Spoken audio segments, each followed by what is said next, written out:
The best way to break down the Skylight spear and staff is to show you them parallel, to show you where they're the same and where they're different.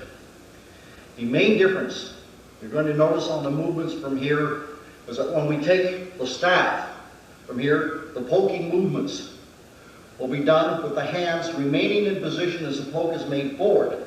In the spear, notice the spearing movement is from here.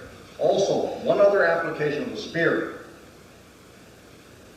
As a spear is thrust into the human body at the rib cage, if it intercepts the rib cage, where the blade in such a manner that it is not going to slide between two of the ribs, it's simply going to slide off. So the final movement of any type of spearing movement from here, where you have a blade, is simply to rotate it 90 degrees from here so it can intercept and go between the rib cage and not simply slip off. What we're also going to do now, I'll take it both from the application of the staff and the spear, is to show you the application of each of the movements, because a lot of the movements have more than one application. If you look at it, you understand that. Is it a block or is it a strike? I'll have Greg take the very first movement now from here, and you notice that in this particular set, the staff movement starts down. I'll have Greg go first of all to the first stabbing movement, and the striking down. We'll break it down and analyze exactly the two different applications that exist on this, and also to show you what actually happens in the movement that should really be here if you're able to make contact with another weapon. The first movement you'll notice from here is our spearing movement straight to the front, and then the strike is made down. Okay, we have two basic applications from here. I'll have Greg take this at a 45-degree angle so you can see it, and I will use this now as staff against staff, or it could just as easily have been the spear. My first movement from here then has two basic applications. I'll just have Greg standing there as a target so you can see it from the different angle. Notice my first movement in from here, and then the strike is down. Okay. There's two basic things that could have happened on this one. First of all, as I make my first movement in from here, it's either short or not effective. In this particular case, Greg will counter with his own thrusting movement from here. Notice then, this is my striking movement down. On the other hand now, if Greg had came in high, so after my first movement from here, one from here, notice that my movement, the emphasis is on the up movement, then I come back and the strike will be down. So as we take the application from here, once again, the strike can be down and in. Also notice now, I'll have this at an angle, what happens when I actually make contact. Notice as I just slap down from here, I can't get a sliding movement. I'll have Greg hold this out with a certain amount of firmness from here, so as I come across, notice how I can now strike this and use this as a continuous movement in. So once again, Greg will take the first motion directly to the front again. The first movement then was the initial strike. He could have been under the opponent from here. If the opponent is countering, his mixed movement down simply now from here is to clear the weapon down. On the other hand, if the opponent's weapon is down, notice that the striking movement is now down to clear it.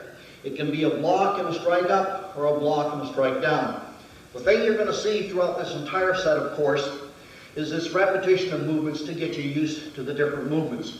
You notice this in this particular case, as opposed to some of the other sets, this is distinctly a power set. To emphasize this, I'm going to put the emphasis now on the second motion from here, 1 and 2, and I want you to notice the position of the body. And what I'm going to do, for Greg to put the emphasis on this, I'm physically going to hold that staff down from here so you can see how he has to generate the power to come in and back. So you're moving from here, I will take it from this direction as Greg goes straight in, so you'll see the position of the body. The first movement, 1. Now the emphasis I want to put on this, notice as I draw back from here. Back from here. There is my center of gravity from here as I've shifted back from here. Then at this point, the strike will be back down with power. The different application now. When we take the spear, notice it's basically the same. But we will stop on the first movement as we go in. The first movement, notice the relationship. Our body is staying, but we're going to use the difference of the length of the spear, and we will change at an angle so you can see the difference. The first movement. We will now take it at a parallel angle from here. I'll have Greg step in the same, and notice the difference in the reach of the spear from the same movement, the first movement. That is the basic difference in the relationship of the spear and the staff. The movements are going to be identical. We take it from here until we get to the spinning motion from here. What Greg and I are going to do then is parallel to one another, take the next series of movements slowly so you can see they're basically the same. I will take them on each of a count so you can see the movement. 1, 2, 1, 2, 1, 2. They are the same as we drop 1, 2. The next movement is basically the same. 1, 2. Here's where the difference will come. Greg will simply cock the staff and make the strike forward. I will leave him in position. My movement from here is a complete movement. 1, 2. As I will come in a continuous movement from here, and Greg simply would have made the pivot and the step on the next motion from here. Notice then that in the spear set, the transitions from each of the corners will involve a complete sweeping movement of the spear and a hook step on each of these. While in the actual staff set from here, we will not use the complete twirling over the head. There will only be partial movements. Once again, I will have Greg go back to the corner movement, the final movement from here, the strike, the power movement, the hook step, in, and then he would sweep back. Notice in the spear, when we take the same movement from here now, the application is a little bit different from here. It's over, it's around, the hook is in, the spear from here comes back exactly the same way. Parallel to one another, they both move exactly the same way. In, once again, notice that his is a stabbing movement, this is a spearing movement. Down. The big circle. In. Notice the difference once again from here. As we come back, Greg will simply cock and make a power movement and a pivot and the strike. It will follow with a hook step. In and down. Notice that when we take the spearing section though, it's completely different. 1, 2, 3, the spear down. From this point they're identical. The shift is made. Notice this is a spear and his is a staff. I will once again from here move out of position as Greg makes the next movement. 1, 2. Notice this is a distinct step in and down. I will have him move back slightly as I show the spear application. Notice the motions from here. 1, 2, the hook step. The spearing movement in, down, and then once again the spearing motion from here. Okay, from this position now. Once again I will have Greg simply step into position with his spearing movement from here, back down. Notice from here the hard motion back. What I want to do now is put the emphasis on this to visualize that the weapon has to be cleared out of the way. Notice how much power Greg is going to have to generate. So from his previous movement from here, the spear was in and down. He's going to come back hard, but if you'll just visualize now, there's a weapon across here, he has to come back. Notice the motion has to come back here, clearing it back. Taking an actual weapon in this particular case, let's assume it is a spear. From here, the motion is back to clear it, and then the strike is down hard from here. Your motions from here now involve the use of 2 circular movements from here, and we'll have to break this down whether it's a spear or a staff. The application of the circle is identical. So your movements from here, both the spears have to a small circle, a large circle. The spear in, the staff. Now notice the difference in the application from here. Whether you use a small circle or a large circle, is going to depend upon the angle that you intercept the opponent's weapon. I will have Greg get a 45-degree angle so you can see it from here.